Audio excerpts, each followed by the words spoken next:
जी भाई जी, नमस्कार सभी लोगों को। चलिए आज स्टार्ट करते हैं अपना दूसरा लेक्चर, यानी चलिए साथ में एमसीक्यू सॉल्व करते हैं। ठीक है, 5 हो चुके थे, अब अपन 6 से करते हैं।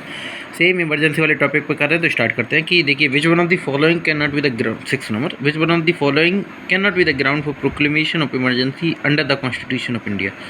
सवाल कह रहा है कि कौन सा ग्राउंड इमरजेंसी का नहीं हो सकता। देखिए, ये हमेशा अपन को याद रखना, मुझे भी और आपको भी, कैन नॉट। ठीक है, तो अंडर द कॉन्स्टिट्यूशन मैंने आपको पहले ही बताया कल ही कि 3 ग्राउंड होते हैं, वार, एक्सटर्नल एग्रेशन और आर्म्ड रिबेलियन। इसका सीधा सा आंसर है इंटरनल डिस्टर्बेंस। ठीक है, चलिए अब दूसरे पर करते हैं कि दूसरा है कि the president can declare national emergency on the basis of armed, external, war. इसका तो ऑल अब आई जाएगा।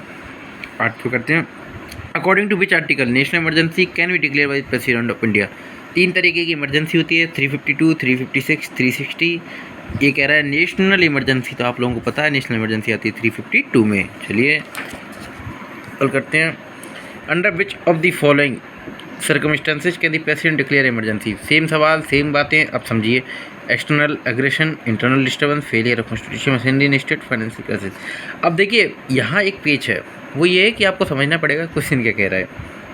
क्वेश्चन कह रहा है कि under which of the following circumstances can the president declare emergency. अगर नेशनल इमरजेंसी पूछता तो सीधी सी एक्सटर्नल एग्रेशन अपना आंसर हो जाता, क्योंकि देखिए इंटरनल डिस्टर्बेंस नहीं हुआ। Failure of constitution machinery in state emergency में, यानी आर्टिकल 356 में आती है काम। फाइनेंशियल क्राइसिस 360 में काम आता है।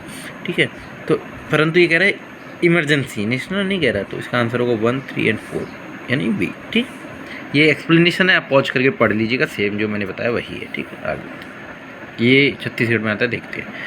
What is correct about external emergency as पर आर्टिकल 352। देखिए, यहाँ साफ लिखा हुआ है कि एक्सटर्नल इमरजेंसी के बारे में, यानी 352 यानी नेशनल इमरजेंसी। ठीक है, चलिए करते हैं। किसी ने कि it is proclaimed by president, बिल्कुल सही है। It should be approved by parliament with in 2 month. देखिए, स्टेट इमरजेंसी जो होती है, यानी उसको तो 2 महीने में ही पार्लियामेंट के अंदर अप्रूव करना पड़ता है, but for national emergency parliament को 1 महीने के अंदर अप्रूव करना पड़ता है। ठीक है, तो ये गलत हो जाएगा। It should be approved by parliament with in 1 month, बिल्कुल सही है।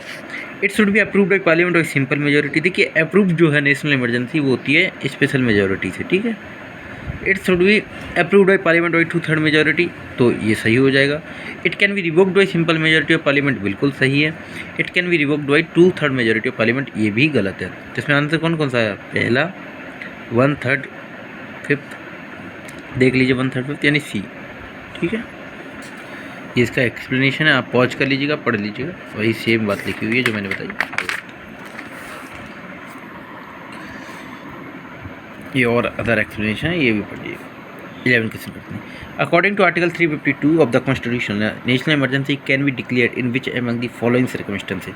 नेशनल इमरजेंसी कौन सी सिचुएशन में डिक्लेयर की जाती है, वही सेम सवाल है। 11 सवाल आपको पता चल गया कि नेशनल इमरजेंसी के ग्राउंड पर अभी और आगे भी देखते हैं। ठीक है, तो इसका आंसर जो है वो है 352 के अंदर कौन से सर्कमस्टेंसेज में। तो देखिए, फेलियर ऑफ कॉन्स्टिट्यूशन मशीनरी, ये स्टेट इमरजेंसी के लिए आएगा। इन्वेजन नहीं, इंटरनल डिस्टर्बेंसेज, वार, एक्सटर्नल एग्रेशन और आर्म्ड रिबेलियन। सीधा सा आंसर है इसका डी। ठीक है, आगे बढ़ते हैं। लास्ट क्वेश्चन आज की वीडियो का, फिर अगली बार करते हैं। Under which of the following article the president of India can suspend the enforcement of fundamental right. कौन से आर्टिकल के थ्रू राष्ट्रपति साहब फंडामेंटल राइट्स 20 और 21 को छोड़कर सस्पेंड करते हैं? इसका आंसर जो है वो 359 है। देखिए, 2 आर्टिकल्स हैं अपने कॉन्स्टिट्यूशन में, 358 और 359, जो फंडामेंटल राइट्स के बारे में बात करते हैं। 359 जो कहता है वो ये है कि 20 और 21, यानी जो अपराधियों के डबल जीओपडी, यानी उन पर एक ही केस के लिए 2 बार उन्हें सज़ा नहीं मिलेगी, उस रिलेटेड जो आर्टिकल 20 और 21 है, 20 और 21, उसको छोड़ के सारे फंडामेंटल राइट्स सस्पेंड हो जाते हैं आर्टिकल 359 में। ये रहा, देखिए, according to article 359 of Indian constitution, president of India can suspend the enforcement of right confirmed by part 3rd। आप लोगों को पता है कि हमारे फंडामेंटल राइट्स पार्ट 3rd में आते हैं, तो फंडामेंटल राइट पार्ट 3rd में 359 खत्म कर देता है 20 और 21 को छोड़ के। The president may by order declare the right conferred by part 3rd and right to move any court for shall remain suspended where I under. जबकि आर्टिकल 358 में क्या लिखा है कि article 19 shall be suspended when if of territory threaten by, कि article 19 तभी suspend होगा जब इंडिया की टेरिटरी वार या एक्सटर्नल एग्रेशन से परेशान होगी, इंटरनल डिस्टर्बेंस से नहीं, ना आर्म्ड रिबेलियन से, वार और एक्सटर्नल। ठीक है, ठीक है, थैंक यू। वीडियो को लाइक कीजिए, आगे बढ़ते हैं।